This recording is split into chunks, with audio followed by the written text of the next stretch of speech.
কাউকে কষ্ট দেওয়ার কথা কখনো ভাবোনি, কারো ক্ষতিও করতে চাওনি, তবুও শেষ পর্যন্ত তুমিই খারাপ হয়ে গেছো।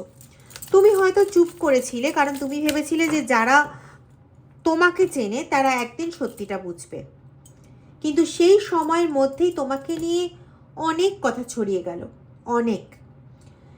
আর এখন সিচুয়েশনটা এমন একটা জায়গায় গিয়ে দাঁড়িয়েছে যেখানে তোমার সম্পর্কে একটা কথাই বারবার বলা হচ্ছে, তুমি নাকি খুব খারাপ মানুষ বা তুমি একটা খুব খারাপ মানুষ।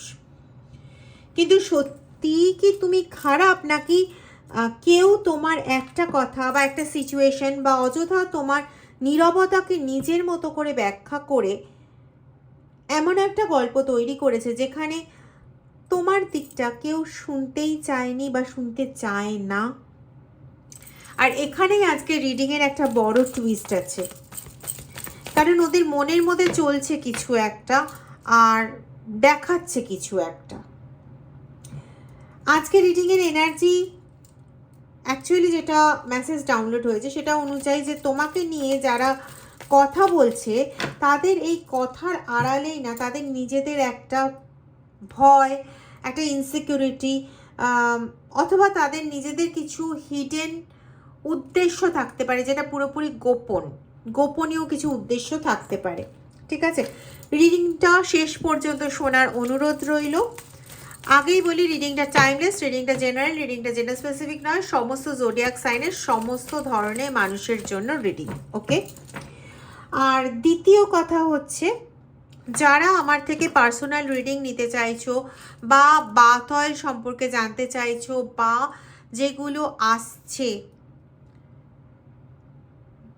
সিঁদুর বা তিলক সম্পর্কে জানতে চাইছো, তোমরা এই হোয়াটসঅ্যাপ নাম্বারে হোয়াটসঅ্যাপ করে এগুলো সম্পর্কে জানতেও পারো এবং পার্সোনাল রিডিং নিজেদের বুক করতেও পারো। ঠিক আছে, কোনো রকম কাটান ক্রিয়া বা বাস্তু সম্পর্কিত কোনো রকম সমস্যা সমাধানের জন্য তোমরা এই একই হোয়াটসঅ্যাপ নাম্বারে আমার সঙ্গে যোগাযোগ করতে পারো। ওকে, আরেকটা নাম্বার আছে, নাম্বারটা ডেসক্রিপশন বক্সেও দেওয়া আছে, প্লাস আমি বলেও দিচ্ছি 9062656579।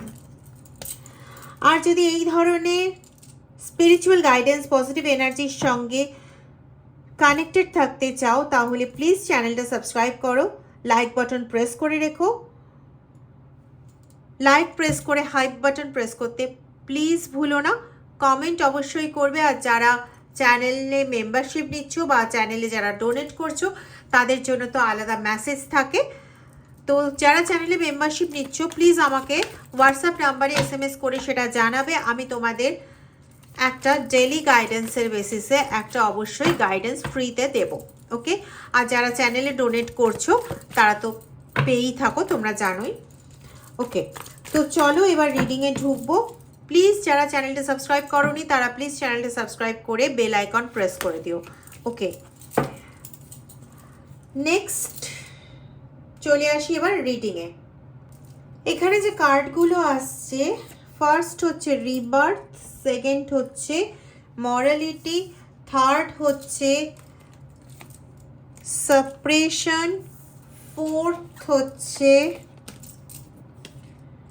এক্সিস্টেন্স এবং ফিফথ হচ্ছে মোমেন্ট টু মোমেন্ট। ওকে, তো দেখো প্রথমেই রিবার্থ মানে হচ্ছে এখানে এমন একটা এনার্জি আছে যেখানে তুমি একটা পুরনো নিজের একটা ভার্সন থেকে না ধীরে ধীরে বেরিয়ে আসছো।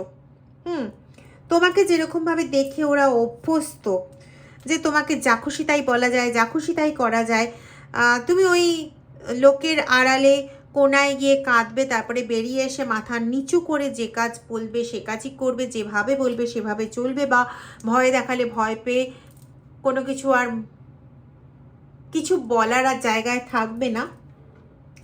সেই যে একটা তোমার পুরনো ভার্সন ছিল, মানে ভার্সন অফ ইয়োর সেলফ, সেটার থেকে, সেই পুরনো ভার্সনটা থেকে তুমি আস্তে আস্তে বেরিয়ে আসছো।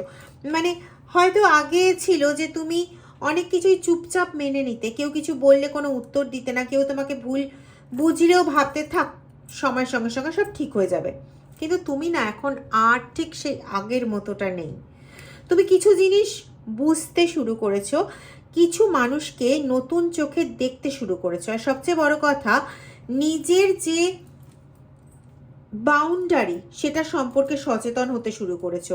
আর এই পরিবর্তনটাই না হয়তো কারোর কাছে ভালো লাগছে না, কারণ তুমি যখন আগের মতো সব কিছু টলারেট করছো না, তখন কেউ বলছে তুমি বদলে গেছো, কেউ বলছে তোমার অ্যাটিটিউড হয়েছে, তুমি অহংকারী হয়ে গেছো, কেউ বলছে তুমি নিজেকে বড় বড় বড় ভাবছো।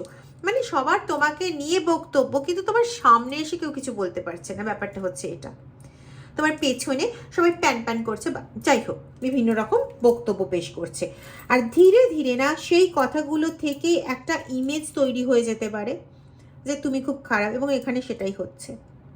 কিন্তু এখানে মরালিটি কার্ড এসছে দেখো, তো এই কার্ডটা থেকে এটা বোঝা যাচ্ছে যে কেউ হয়তো না নিজের একটা মরাল স্ট্যান্ডার্ড দিয়ে তোমাকে জাজ করছে। তুমি কিভাবে কথা বলবে, কিভাবে বিহেভ করবে, কিভাবে কার সঙ্গে মিশবে, কিভাবে কোন সিদ্ধান্ত নেবে, সব কিছুরই যেন একটা বিচার চলছে।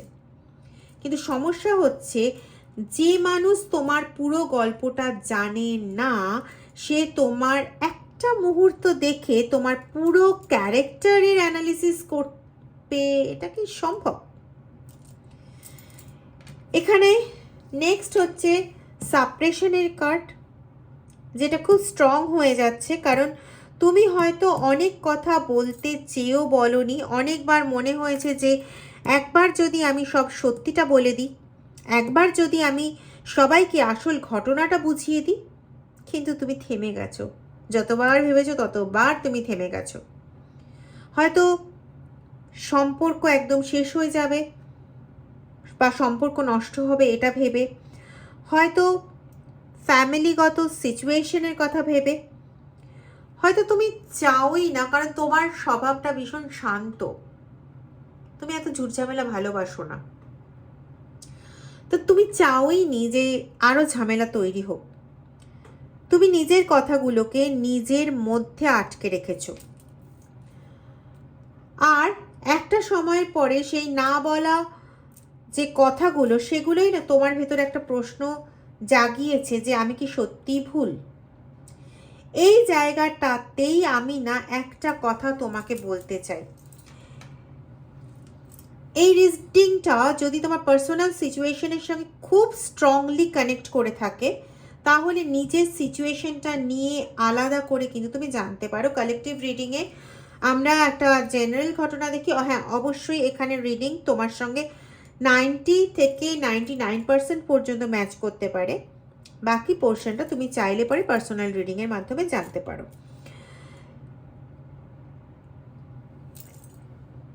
এখানে দেখো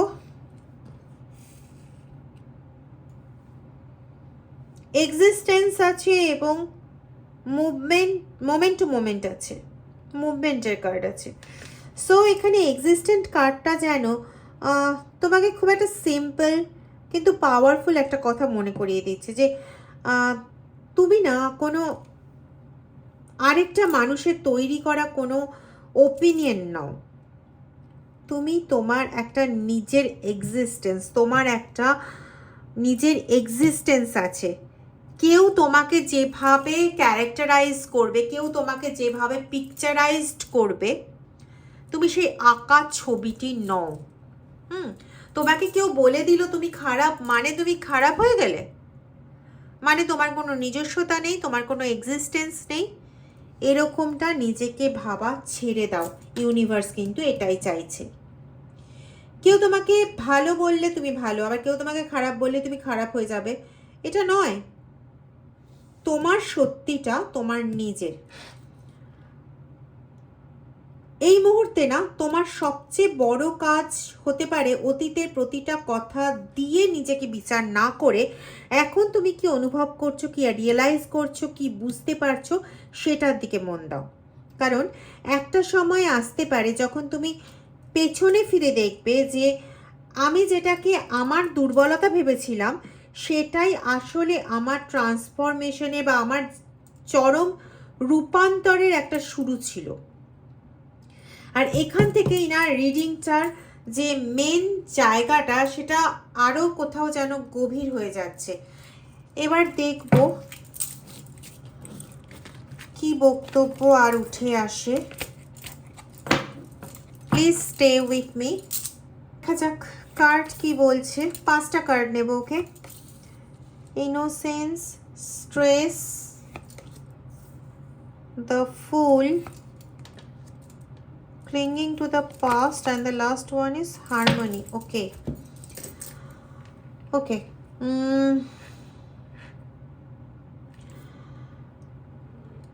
দেখো এখানে না কার্ডগুলো একটা অন্যরকম ছবি দেখাচ্ছে। ইনোসেন্স, আমার মনে হচ্ছে যেন পুরো সিচুয়েশনটা শুরুতে হয়তো না এতটা কমপ্লিকেটেড ছিল না। তুমি হয়তো খুব স্বাভাবিকভাবে একটা কথা বলেছিলে, নিজের মতন করে একটা ডিসিশন নিয়েছিলে, অথবা এমন কিছু করেছিলে যেটার মধ্যে তোমার কাছে কোনো খারাপ ইন্টেনশন ছিল না। তুমি হয়তো ভাবোইনি যে একটা সাধারণ কথা কি করে এত দূর অবধি করাতে পারে। কিন্তু অন্য একজন না সেই ঘটনাটাকে নিজের দৃষ্টিভঙ্গিতে দেখেছে, নিজের পার্সপেক্টিভে দেখেছে। এবং এখানে একটা জিনিস খুব ইন্টারেস্টিং, যে অনেক সময় মানুষ কোনো ঘটনা মানে ঘটনার সত্যিটা নিয়ে সেটাকে ইয়ে করে না, বরং ঘটনাটা তাকে কেমন ফিল করিয়েছে সেটা অনুযায়ী রিয়াক্ট করে। এমনি ঘটনাটা ওরকম ছিলই না। হয়তো তুমি একটা সাধারণ কথা বোঝাতে চেয়েছিলে যে বৌদি এই কাজটা করো না, আমি জানি না, এটা ফর এক্সাম্পল আমি বললাম, বৌদি এই কাজটা করো না কারণ এই কাজটাতে এই হতে পারে। সে ওই এই কাজটাতে এই হতে পারে, এইগুলোর মধ্যে যে তারই কোনো প্রবলেম ক্রিয়েট হতে পারে, এই ভয়টা পেয়ে তুমি বলেছিলে, সেটা পুরো বাদ চলে গেল। সে তার আঙ্গিকে দেখলো কি তুমি সবসময় তাকে বাধা দিচ্ছ, তুমি সবসময় তাকে নিজের আন্ডারে রাখতে চাইছো, তুমি সবসময় তাকে হুকুম করতে চাইছো যে সে কীভাবে চলবে, ডিরেকশন দিতে চাইছো। মানে এই রকম ধরনের একটা কিছু, আমি এক্সাম্পল বললাম কিন্তু এটা, ঠিক আছে? তো এই রকম অনুযায়ী তারা তাদের মতন করে না রিয়াক্ট করতে শুরু করে, ঠিক আছে? তাই তোমার ইন্টেনশন যদিও বা ইনোসেন্ট ছিল বা ইনোসেন্ট হলেও অন্য কারো ইন্টারপ্রিটেশন সেই ইনোসেন্টের জায়গায় নাও থাকতে পারে, সেটা অনেক কমপ্লেক্স কাইন্ড অফ হতে পারে, এবং সেটাই হয়েছে এখানে। এবারে দেখো স্ট্রেস কার্ড বেরোলো আমাদের। তার মানে সিচুয়েশনের মধ্যে মানসিক চাপ শুধু তোমার ছিল এমন নয়, যে মানুষ তোমাকে নিয়ে ভাবছে, তোমার সম্পর্কে কথা বলছে, অথবা তোমার বিহেভিয়ার নিয়ে এতটা কনসার্নড, তার নিজের মনেও না একটা চাপ কাজ করতে পারে বা করছে। হয়তো সে বারবার ওই একই বিষয় নিয়ে ভাবছে, ও আসলে কি জানে, ও কেন এমন করলো, ও ও এখন কি করবে, অন্যরা যদি কোনোভাবে বুঝে যায়, ঠিক আছে? অর্থাৎ বাইরে থেকে কেউ খুব কনফিডেন্স দেখাচ্ছে যে সে খুব কনফিডেন্ট, কিন্তু ভেতরে ভেতরে সে যথেষ্ট আনসেটেলডও হতে পারে, ঠিক আছে? আর এখানেই না ফুল কার্ড যখনই ঢুকে গেল, এনার্জি গেল পুরো ঘুরে। কারণ দ্য ফুল কার্ড মানে যে সব সময় ফুল বোকামির মতন কাজ করছে সেটা কিন্তু নয়। অনেক সময় আমরা এখানে এমন একটা এনার্জি পাই যে আমি এবার নিজের মতো করে বাঁচব। হয়তো তুমি এমন একটা পর্যায়ে পৌঁছচ্ছ যেখানে পুরনো অ্যাপ্রুভালের দরকার তোমার আগের মতো নেই। কে কি বললো, কে তোমাকে পছন্দ করলো, কে তোমাকে ভুল বুঝলো, সব কিছুর উত্তর দেওয়ার দায়িত্ব যে তুমি একা নিজের কাঁধে তুলে নিয়ে বসে আছো, এমনটা তো নয়, এবং এটা তুমি এখন বুঝেছো। আর এই যে পরিবর্তনটা, এই যে তোমার পরিবর্তনটা হয়েছে, এটাকেই না ওরা তোমার অ্যাটিটিউড, ওরা তোমার অহংকার এই বলে বোঝাতে চাইছে। তুমি যদি আগে সব কিছুর এক্সপ্ল্যানেশন দিতে, এখন তুমি সেই এক্সপ্ল্যানেশন কিন্তু দিচ্ছ না, যেটা আমার কাছে আসছে, ঠিক আছে? আগে কেউ তোমাকে ভুল বুঝলে তুমি তাকে কনভিন্স করার চেষ্টা করতে, এখন হয়তো ভাবছো যে যে বুঝবে সে বুঝবে। আর এই জায়গাটাই না কারোর কাছে তোমাকে নতুন বা আনপ্রেডিক্টেবল করে তুলতে পারে। কিন্তু তারপরেই দেখো এখানে চলে এসেছে আমাদের ক্লিঙ্গিং টু দ্য পাস্ট। এই কার্ডটা বেশ গুরুত্বপূর্ণ তোমার জন্য, কারণ এখানে সিচুয়েশন এমন একটা জায়গা যে অতীতের না একটা বড় অংশকে, একটা কোনো ঘটনাকে আঁকড়ে ধরে আছে। হয়তো অনেকদিন আগের একটা কথা বা কোনো পুরনো মিসআন্ডারস্ট্যান্ডিং বা কোনো পুরনো ঝামেলা, হ্যাঁ, কিংবা এমন একটা ঘটনা যেটা তুমি অনেক আগেই পেছনে ফেলে এসেছো, কিন্তু অন্য কেউ এখনো সেটাকে মাথায় ধরে রেখেছে। তুমি ভাবছো এই ব্যাপারটা তো শেষ হয়ে গেছে, কিন্তু অন্য কারোর কাছে সেটা হয়তো এখনো শেষ হয়নি। এবং যখন মানুষ পুরনো ঘটনার সঙ্গে বর্তমানে প্রতিটি ঘটনাকে মিলিয়ে দেখতে শুরু করে, তখনই হয়ে যায় একটা সমস্যা। কারো কারো ক্ষেত্রে না আমি এরকমও পাচ্ছি যে তুমি যখন কোনো ঘটনা ব্যক্ত করছো বা তুমি যখন কোনো ঘটনাকে বোঝাচ্ছ বা বলছো, তখন সেটা এতটাই যুক্তিপূর্ণ হয়ে যাচ্ছে যে বাকিরা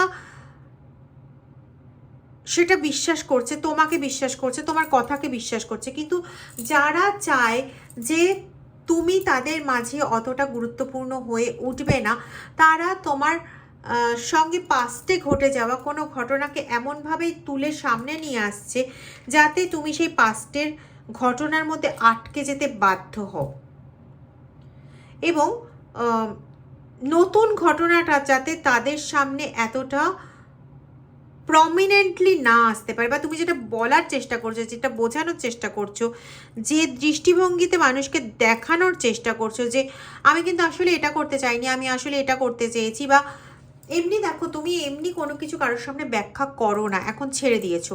কিন্তু কিছু কিছু সিচুয়েশন আসে যেখানে না বললেই নয়, মানে এমন কিছু নতুন মানুষের সামনে এই কথাগুলো বলা শুরু হয়ে গেল যে মানুষগুলোকে তোমার বোঝানোটা প্রয়োজন যে হু অ্যাম আই বা হু আর ইউ। হয়তো সেও তোমার কর্মক্ষেত্রের সঙ্গে রিলেটেড, বা তারা নতুন হয়তো ওখানে এসেছেন, তোমার সঙ্গে নতুন করে কোনো কমিউনিকেশন কারোর শুরু হতে পারে। তো সেরকম জায়গায় তোমার এটা বুঝিয়ে দেওয়া প্রয়োজন। তো এই জায়গাগুলোতে ওরা এইভাবে সব জিনিসটাকে একদম একটা খিচুড়ি বানিয়ে দিয়ে তোমার মাহাত্ম্যটাকে নষ্ট করে, তোমার ইম্পর্টেন্সটাকে নষ্ট করে দিতে চাইছে, বা তোমার জায়গাটাকেই নষ্ট করে দিতে চাইছে। ঠিক আছে, তো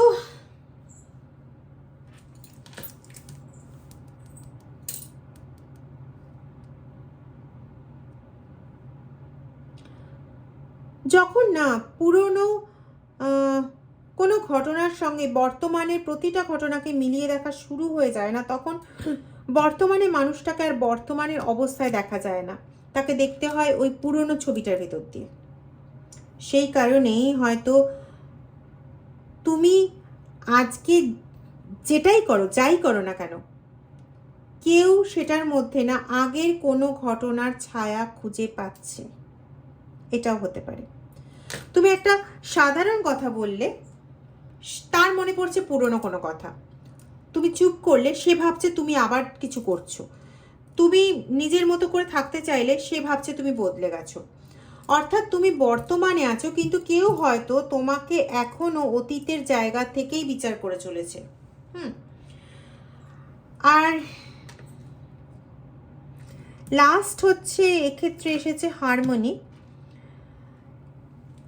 খুব একটা অদ্ভুত এনার্জি এটা, কারণ এখানে দেখো মিসআন্ডারস্ট্যান্ডিং হয়েছে, এখানে মেন্টাল প্রেশার এসছে, এখানে জাজমেন্ট এসছে তোমাকে নিয়ে, উল্টোপাল্টা বক্তব্য, পাস্টের ব্যাগেজ। কিন্তু শেষ পর্যন্ত এনার্জি বলছে যে তোমার কাছে, তোমার জন্য সবচেয়ে গুরুত্বপূর্ণ বিষয় হতে পারে নিজের ভেতরে ব্যালেন্সিং ফিরিয়ে আনা। সবাইকে কনভিন্স করতে হবে এমন তো কোনো ভাই মাথার দিব্যি নেই, এমন কোনো মাথার দিব্যি নেই, কিন্তু সবাইকে নিজের কথা শোনাতে হবে, নিজের দিক থেকে এক্সপ্লেন করতে হবে, এমনও কোনো মাথার দিব্যি নেই। কিন্তু কেউ তোমায় নিয়ে কথা বলছে শুনেই তোমাকেও তার সম্পর্কে বলতে হবে এমন নয়। কখনো কখনো তুমি যত বেশি নিজের সেন্টারে ফিরে আসবে, তত কম অন্য মানুষের ওপিনিয়ন তোমাকে নাড়াতে পারবে। আর একটা জিনিস তুমি খুব পরিষ্কারভাবে ক্লিয়ারলি বুঝতে পারছো যে তোমার জীবনে যে পরিবর্তনটা আসছে সেটা হয়তো সবাই বুঝবে না। কেউ ভাববে তুমি বদলে গেছো, কেউ ভাববে তুমি দূরে সরে গেছো, কেউ হয়তো বলবে যে তোমার মধ্যে ইগো এসছে। কিন্তু তোমার নিজের ভেতরে যদি তুমি জানো যে কেন তুমি একটা সিদ্ধান্ত নিচ্ছ, তাহলে প্রতিটা সিদ্ধান্তের জন্য সবার অ্যাপ্রুভাল নেওয়ার দরকার নেই। কারণ একটা সময়ের পরে মানুষকে হারানোর ভয় নয়, নিজেকে হারিয়ে ফেলার ভয়টাই বেশি গুরুত্বপূর্ণ হয়ে যায়। আর এখানে কোথাও মনে হচ্ছে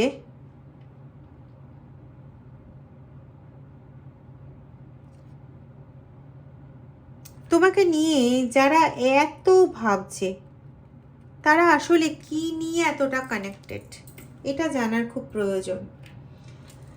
চলো একটুখানি দেখে নিই, যদিও 21 মিনিট হয়ে গেছে, আমি খুব বেশি বাড়াবো না, জাস্ট এই পোর্শনটুকুনি শুধু একটু দেখে নেব যে কেন ভাই তাদের এত কি হয়েছে। চলো দেখে নেওয়া যাক, 5টা কার্ড নেব। Master, we are the world, সরো, থান্ডারবোল্ট, চেঞ্জ। ওকে চলো খুব তাড়াতাড়ি বলবো। দেখো মাস্টার কার্ড এখানে বলছে যে এই মুহূর্তে না তোমার সবচেয়ে বড় পাওয়ার হলো অন্য মানুষের রিয়াকশনের ওপর নিজের ইমোশনাল কন্ট্রোল ফিরিয়ে নেওয়া।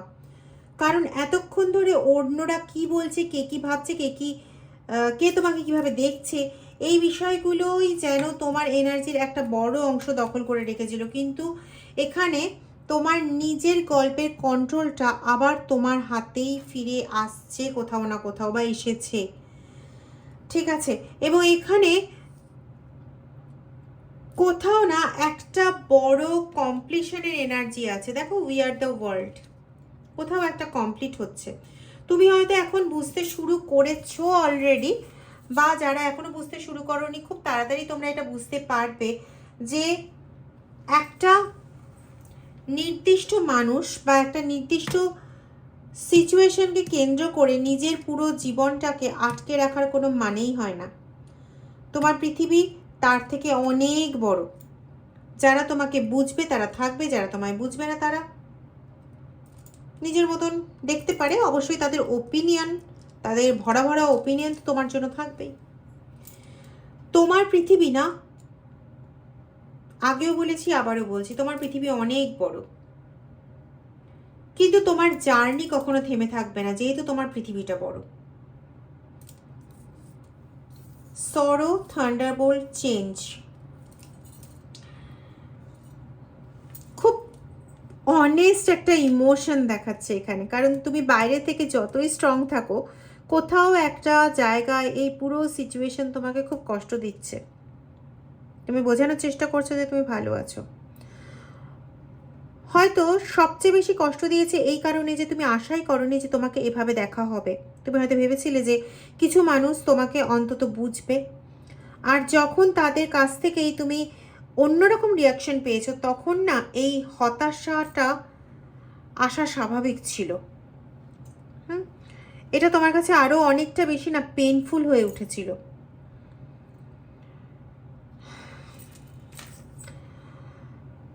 এখানে না লিটারালি কোনো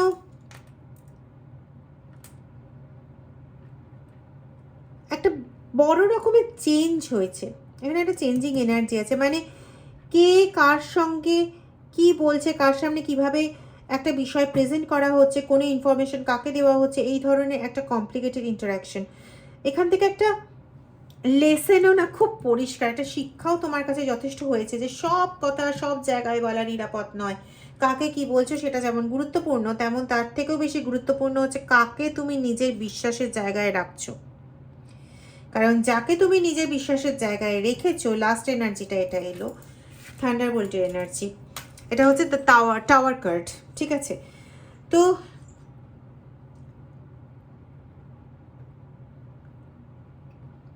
যাকে তুমি সবচেয়ে বেশি বিশ্বাস করেছো সেই তোমার পেছনে সবচেয়ে বড় ছুরিটা মেরেছে। সে তোমার নিজস্ব কিছু জিনিসপত্র, যেটা তোমার একদম পার্সোনাল স্পেসের জিনিসপত্র, এটা সোশ্যাল মিডিয়া, তো এখানে আমি এর থেকে বেশি কিছু বলতে পারি না। তোমার পার্সোনাল কিছু জিনিসপত্র নিয়ে গিয়ে সে এমন কারোর হাতে তুলে দিয়েছে যেটা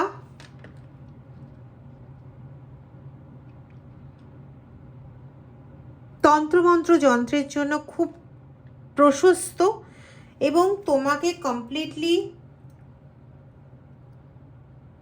একদম ডাউন করে দেওয়ার জন্য প্রশস্ত।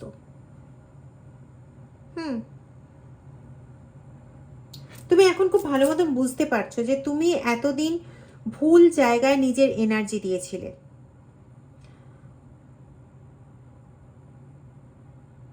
তুমি বুঝতে পারছো যে মানুষের মুখের কথা থেকে নিজের সত্যিটা অনেক বেশি গুরুত্বপূর্ণ। আবারও একটা কথা বলছি, যারা বলো, মানে অনেকেই বলোনি, মোটেই একজন বলেছিলে যে বারবার একই কথা রিপিট হচ্ছে। দেখো, তোমার জীবনের একটা পার্টিকুলার সিচুয়েশনকে নিয়ে কথা বলা হচ্ছে। বছরের পর বছর ধরে তোমার সঙ্গে যদি একই ঘটনা মানে রিপিট হয়ে চলেছে, তাহলে পরে তোমার জীবনের এনার্জি নিয়ে যখন কাজ হচ্ছে তখন কিছু কিছু কথার তো রিপিটেশন হবেই বাবা। এটা ভিডিও বড় করার জন্য নয়।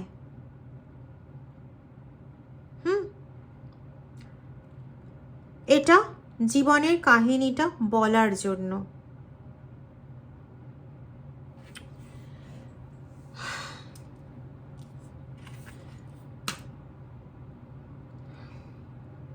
আমি শুধু একটাই কথা বলবো, তুমি অন্য কারো তৈরি করা কোনো গল্প নও,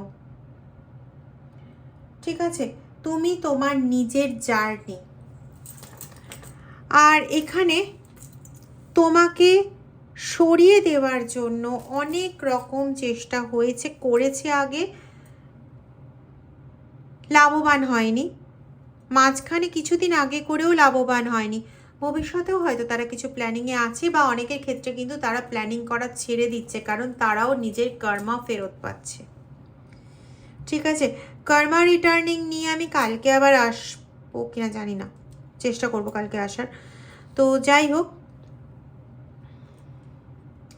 এনার্জি এটাই বলছে, তুমি কিন্তু কারোর কাছ থেকে কোনো রিভেঞ্জ নেওয়ার চেষ্টা করোনি।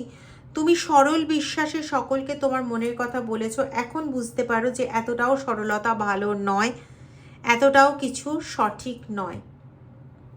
তুমি তোমার ইম্পর্টেন্স বুঝবে, কারণ জীবন তোমাকে অনেক বড় বড় লেসন দিয়েছে, অনেক বড় বড় লেসন।